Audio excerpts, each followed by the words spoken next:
አለሁልሽ። ታሪክ አለችኝና እንደው ሰው ቢማርባትም ብዬ ሰው ላካፍላችሁ ስለፈለኩ ነው። በጣም እናመሰግናለን። በእውነት ለኛው እኛ እንድንማርበት እንደዚህ ጎትጉተሽ ስለገባሽ እጅግ በጣም አድርገን እናመሰግናለን። ታሪክ ግን ሁልጊዜ እከታተልሻለሁ፣ ሁልጊዜ አይሻለሁ። አንዳንድ ሰዎች የሆነ ኔጌቲቭ አስተሳሰብ በሚሰጡም ሰዓት ኮሜንት ምናምን እሰጣለሁ። ብዙም ስለማታይኝ ነው ፎሎዬም ነሽ እና በጣም አመሰግናለሁ። የትም አይሄድብንም። ሪላክስ አድርገን ጌሙ እንደዚህ ቀልጣፋ ሰው ታሪኩን ሊያስተምረን መጥቷል። ጋይስ ጌሙ የትም አይሄድብንም፣ ቀስ ብሎ ይደርሳል። ሪላክስ አድርገን እንሰማታለን። ሚሚ ባላገባ ነው የሚዬ አንቺን ለማዳመጥ ቁመን እሺ። እና እኔ በፊት የክፍለ ሀገር ልጅ ነኝ። ሳውዲ አረቢያ 7 ዓመት ተቀምጫለሁ። ሻረሄራ የምትባል ቦታ በዋዲ አካባቢ እና ሰው ሀገር ኑሬ እንደማንኛውም ሰው ሀገር የገባው ትዳር ያስኩኝ 2 ልጆች አሉኝ። ትዳር ማለት ነውና ያው እንዴት መሰለሽ አቡ ደህና ኑሮ እየኖርኩኝ ነበረ። ማግኘትም እንዳለ ማጣትም አለና እኔ አሁን አንዳንድ እናቶች ሰው ሀገር ቁጭ ብለው ልጆቻቸውን ትተው ለሚቀመጡ እናቶች ትንሽ ልናገር ብዬ ነው። ማለት ገንዘብ ምንጊዜም ይገኛል አይደል? በቃ ባይገኝም ከልጆች ደስታ ከልጆች ፍቅር አይበልጥም። እና እኔ 7 ዓመት ሰርቼ የመጣሁትን ገንዘብ ሁሉ አጥቼ እንደገና እንዳዲስ እኔ ሁል ጊዜ እንደዚህ ስላቸው አንቺ ስለሞላልሽ ነው፣ አንቺ ችለሽ ልጆችሽን በሰው ሀገር ማሳደግ ስለቻልሽ ነው ይሉኛል። ስመክራቸው ተው፣ አገራችሁ ላይ ድንች ቸርችራችሁ ሽንኩርት ቸርችራችሁን ቢሆን ልጆቻችሁን ራሳችሁ አሳድጉ። ተው፣ ሴት ልጅ ብቻ አይደለም ወንድ ልጅ የሚደፈርበት ዘመን ላይ ደርሰናል። ተው እያልኩ ስመክራቸው እባክሽ አትፍረጂ አንቺ ስለቻልሽ ነው ምናምን ይሉኛል።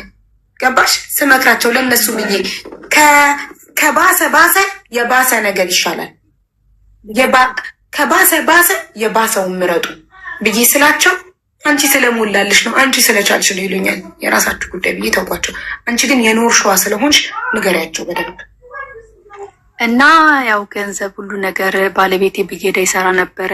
የመኪና ማሽን ማጠቢያዎች፣ ኮምፕረሰር፣ በቃ በጣም ሀብታም ሳንባል ደሃም ሳንባል መካከለኛ ሀብታም ሆነን ነበር የምንኖረው። በቃ በሆነ አጋጣሚ ያንን አጣ ነው። እንደገና ከዜሮ ጀመርን ማለት ነው። እና በቃ ለምን እኔ ሰው ሀገር በሆነ አጋጣሚ ስትይ ማለት ከስራችሁ ነው? እሳት አደጋ ነው? ምን እንደሆነ ብናውቀው ደስ ይለኛል። አዎ ከስረን ነው።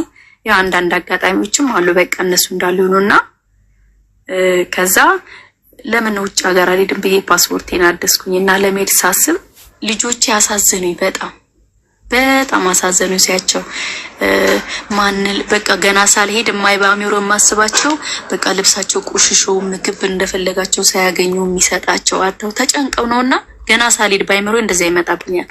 ከዛ ለምን ሀገሬ ላይ የሆነ ነገር አልጀመረም፣ የሆነ ነገር ለምን አልሰራም ብዬ ጉሊት ጀመርኩኝ። ጉሊት ከመጀመሪያ በፊት አንድ እህቴ አረብ ሀገር ሳውዲ አረቢያ አብረን የኖርን የሐረር ሰው ናት፣ ፍርዬ ትባላለች እና እሷ አይታኝ እንጀራ እየጋገርኩኝ መሸጥ ጀመርኩኝ እና አየችኝ። እንዴ አንቺ እንደዛ አብረን ኖረን ለም በጣም ብዙ ወርቆች ነበሩኝ፣ በጣም ብዙ ነገር ነበረኝና እንዴት እዚህ ላይ ቤትሽም እንደዚህ በቃ ጭርቁስ ያለች ቤት ምናምን አለችኝ። አይ እንደዚህ እኮ ነው እንደዚህ ሆኜ ነው ከስሪ ነው እና በሆነ አጋጣሚ የሚያው ግማሹን በቃ ጠፋ እግዚአብሔር አላለልኝም ለእኔ ምናምን ብዬ አልኳትና 20 ሺህ ብር ላከችልኝ እሷ ለመናገር ማለት ነው። እውነቱን ማመስገን ስለምፈልግ በእሷ ተነሳሳውኝና ችፕስ መጥበስ ጀመርኩኝ። ከጎን ደግሞ ድንች፣ ቲማቲም፣ ሽንኩርት ምናምን መስራት ጀመርኩ ማለት ነው። እና ልጆቼም ምስር የሆነው ያንን እየሰራው ሰዎች ሰፖርት ያደርጉኛል፣ እኔ ይገዙኛል፣ ለተቸገሩ ሲጪ ይሉኛል። እነሱ የገዙኝን እነ ራሄል እነ ፖሚ ብዙ ሌሎች ገልጬ የማልጠቅሳቸው ሰዎች ይገዙኝና እነሱ የገዙኝን ደግሞ ለአቅመ ደካሞች እሰጣለሁ። እነሱ ለኔ የገዙኝን እኔ ለአቅመ ደካሞች እሰጣለሁ። እና ምን ልል ፈልጌ ነው፣ አረብ ሀገር የምትኖሩ ሴቶች ሁላችንም ኖረናል። ልጆች ካላችሁ ከናንተ ገንዘብ የልጅ ፍቅር ይበልጣል። ለልጆቻችሁ እየሰራችሁ እንጀራም ጋገራችሁ ድንችም ሸጣችሁ ይኖራል እንደምንም እየተንገዳገዱ። ግን ልጅን ትቶ መሄድ ለልጅ አይምሮ በጣም ከባድ ነው፣ በጣም ከባድ ነው። የሆነ ውስጣችን ጭክን ብሎ በቃ እኔ እንዴት እንደሆነ አላውቅም። እኔ ግን አልችልምና ለልጆቻችሁ ወደ ሀገራችሁ ተመለሱ።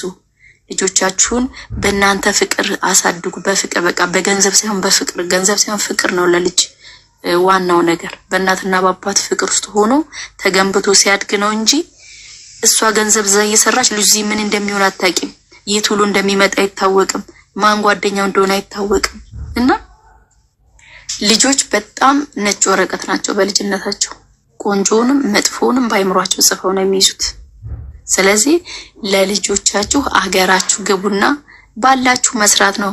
ካልሆነም ደግሞ በቃ እንደዚህ ጥቃቅን ነገር እየሰሩ ልጅን አቅፎ መኖር ነው። ገንዘብ አያኮራም። እኔ አግኝቼ አጥቻለሁና እንደገና ደግሞ እንደ አዲስ ተነስቼ እየሮጥኩኝ ነው። እግዚአብሔር ይመስገን እየሰራው ነው።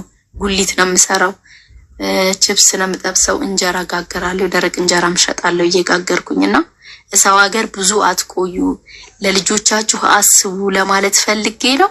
ሁላችሁንም ስላዳመጣችሁኝ ስላዳመጥሽኝ እድሉንም ስለሰጠሽኝ በጣም አመሰግናለሁ። እግዚአብሔር ያክብርሽ።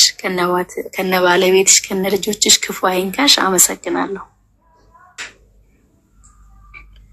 በጣም ጀግና፣ በጣም ጎበዝ።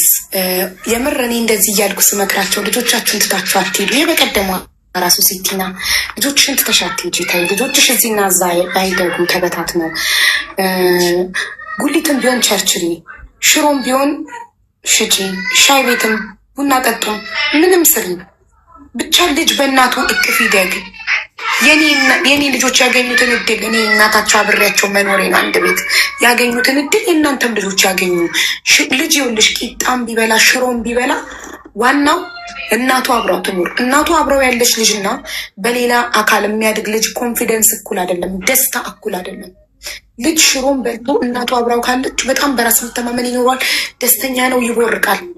ግን ዘመድ ቤት የሚያድግ ልጅ ከእናት ውጭ ሌላ አካል የሚያሳድገው ልጅ ክትፎም ቢበላ ሰቀቀን ነው። ማንም እንደ እናት የለም እዚህ ምድር ላይ። እንደዛ ነው ስነግራቸው ከምን ትመጻደቂያለሽ አንቺ ስለሞላልሽ ይሉኛል። እንግዲህ እግዚአብሔር ልቡን አይስጣቸው ነው የምለው። በመጨረሻ አንድ እድል ከሰጠሽኝ ወንድሜ ኪንግ የሚባል ሰው እንትን አስቀምጦልኝ ነበረ። ምንድነው የሚባለው? ቻሌንጅ ነው የሚባለው። እና እዛ ቻሌንጅ ላይ መቀላቀል የምትፈልጉ እዚሁ አንቺ ቤት ስለመጣሁ በዛቸው አጋጣሚ ቻሌንጁን ተቀላቀሉልኝ እላለሁ። እኔ የምሰራው ጉሊት ነው። የባልትና ሽሮ በርበሬ ያዘጋጃለሁ፣ እንጀራ ጋግራለሁ፣ የወጥ ነገሮች አትክልቶችን እሸጣለሁ። እና የምትፈልጉ ሰዎች ቻሌንጁን ተቀላቀሉልኝ እላለሁ። እግዚአብሔር ያክብርልኝ። እሺ፣ ቻሌንጁ ለመቀላቀል የት ነው የምናገኘው? የሚባል ሀገሯ ቤት ራስሽ ቤት አንቺ ራስ። ቻሌንጁ ምንድነው? ቻሌንጁ 20 ሰዎች 20 ሺህ ከሰጡ እኔ ግማሽ ሚሊዮን ብር እሰጣለሁ ብሎ ነው ቃል ይገባልኝ። እኔ ከራሴ ልጀምር 20 ሺህ ብር ልስጥሻው። አመሰግናለሁ የኔ ውድ ተባረክ። ሲጀመር ቻሌንጁን ሳትናገሪ በጣም ስለኮራውብሽ ኦልሬዲ ስልኬን አውጥቼ አፕሊኬሽንን እየከፈትኩት ነበረ። ግን 10 ሺህ ብር ጀስጦታ ልሰጥሽ ነበር ያሰብኩት። ስለ ቻሌንጁ ስለነገርሽኝ አመሰግናለሁ። እኔ የመጀመሪያ መሆን ይፈልጋለሁ እንዳንቺ አይነት ሴቶችን ልጆቻቸውን ለማሳደግ ምንም ምክንያት የማያግዳቸው። እኔ ካልተማረ ቤተሰብ ስለተፈጠርኩ ነው፣ እኔ ድሃ ስለሆንኩ ነው፣ እኔ ባሌ እንዲህ ስላደረገኝ ነው፣ እኔ እናቴ ስለሞተችብኝ ነው እያሉ ሁሌ ምክንያት የማያቀርቡ ሰዎችን እወዳለሁ። ከወደቅኩበት ለመነሳት በህይወት መኖሬ ብቻ በቂ ነው። ሙሉ አካል ካለኝ በህይወት ካለሁበት ነገር ጀምራለሁ። ከዜሮ መነሳት እችላለሁ። አንደኛ ዛሬ ላይ ምንም የሌለሽ ሴት ሰው ቤት ተቀጠሪ፣ ከነ ልጆችሽ በነፃም ቢሆን ተቀጠሪ። ሰው ቤት ተቀጥረሽ የሆነ ነገር እየሰራሽ ሆነ ጥኒት እየገንዘብ ይስሽ በዛ ጉሊት መቸርቸር ጀምሪ። ልክ እንደሷ ከጉሊት ተነሺ። ከዛስ ጉሊት በሰራሽበት የችፕስ ማሽን ሽጭ ግዢ።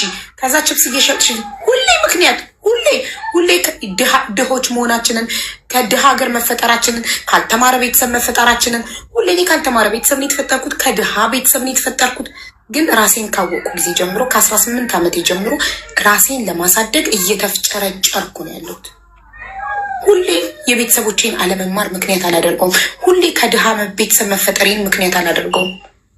ምክንያት አያስፈልግም። ህይወታችሁን ለመለወጥ ከፈለጋችሁ ምክንያቱን ጣሉት።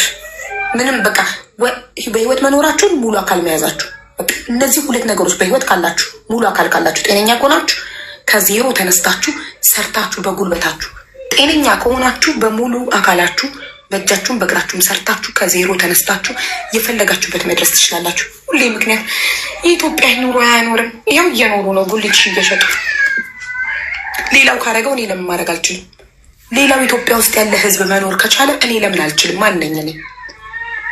ግን በቃ ሰው ሲነግራችሁ አንቺ አረብ ሀገር እየኖር አንቺ እንዲሆነሽ የራሳችሁ ምክርና ቡጢ ለሰጪ ቀላል ነው ምናምን ትላላችሁ። መብታችሁ ነው። ብልጥ የሆነ ሰው ግን ከሰው ታሪክ ይማራል። ብልጥ የሆነ ሰው ግን ይጠቀምበታል። ማሪ ዛሬ ምን እንደሆነ አላውቅም። ሎዲንግ እያለ ነው። አካውንት ነምበርሽና ስልክ ቁጥርሽን ወስጄ ልክ ሲሰራልኝ ልኬ አስገብቼ ደረሰኝ እንደምልክልሽ ታምንኛለሽ? አምንሻለሁ። በትክክል ስታረጊም ኖርሻለሁ ብዙ ሰዎች። አካውንት ነምበርሽና ስልክሽን ስጪ። ልክ አፕሊኬሽኑ እንደሰራልኝ 20 ሺህ ብር አስገብቼ ልክልሻለሁ። ነገ ትልቅ ደረጃ ደርሰሽ እንደማይሽ አምንብሻለሁ። ከዜሮ ፍሮም ዘስክራች ከሀብት ከኪሳራ ከወርቅ ወድቆ እንደ አዲስ ራሱን ጭቃውን አፈሩን አራግፎ የሚነሳ ሰው ትልቅ ቦታ ይደርሳል። ነገ ትልቅ ቦታ ደርሰሽ እንደማይሻ እተማመንብሻለሁ። አመሰግናለሁ። ኑድ ተባረኪ። 1,000 37 37 04 82 81 4 እሺ ሚሚ አይክሩ ነው ስሜ። ሚሚ አይክሩ አይክሩ አይክሩ አይልክ አይደለም ኩ ነው። አይኩሩ አይኩ ይገርማል ማለት ነው። አይኩ ኩራትን መኩራት ያለበት ፈጣሪ ብቻ ነው። የሰው ልጅ መኩራት የለበትም። ቢካዝ ሁሉ ነገራችን ሚሊየን ቢኖረን በሰከንድ እሳት አደጋ ይጠፋል። በጣም ቆንጆ ብንሆን በእሳት ብንቃጠል፣ አሲድ ቢደፋብን፣ የመኪና አደጋ ቢደርስብን፣ የሆነ በሽታ ካንሰር ቢዘን ውበታችን እርግፍ ይላል። ምንም የሚያኮራ ነገር አለን እኛ የሰው ልጆች? በምን መተማመን እንችላለን? እውቀት ቢኖረን አብደን የአእምሮ በሽተኛ ሆነን አብደን እውቀቱም ሊጠፋ ይችላል። ራሳችንን ልንስል ምንም እኛ ሰዎች የምንተማመንበት የምንኮራበት ነገር የለም። መኩራት የሚችለው ፈጣሪ ብቻ ነው። እሱ ዘላለማዊ ስለሆነ፣ እሱ ስለማይሞት፣ እሱ ስለማይታመም እሱ ብቻ ይኩራ እንጂ የሰው ልጅ ሊኮራ አይገባውም። አሁንም ደግሜ ሞክሬው እየተሽከረከረ ነው። እዚህ ጋር ካሳየው ይዘጋብኛል። እሺ እየተሽከረከረ ነው እና ስልክ ቁጥር አስገብቼ ዋትሳፕ ላይ ልክልሻለሁ። ይህንን ፊት ለፊት ቴብል ላይ ስለማስቀምጠው ሳየው አስታውሳለሁ። በጣም የመርሳት ችግር አለብኝ፣ ግን ሳየው አስታውሳለሁ። አካውንት ሺ መለሽ 1000 ነገር 1037 04 82 81 4 ኦኬ። ስልክ ቁጥር ዋትሳፕ አለሽ? አለኝ። እሺ ዋትሳፕሽን ንገሪኝ። 09 61 61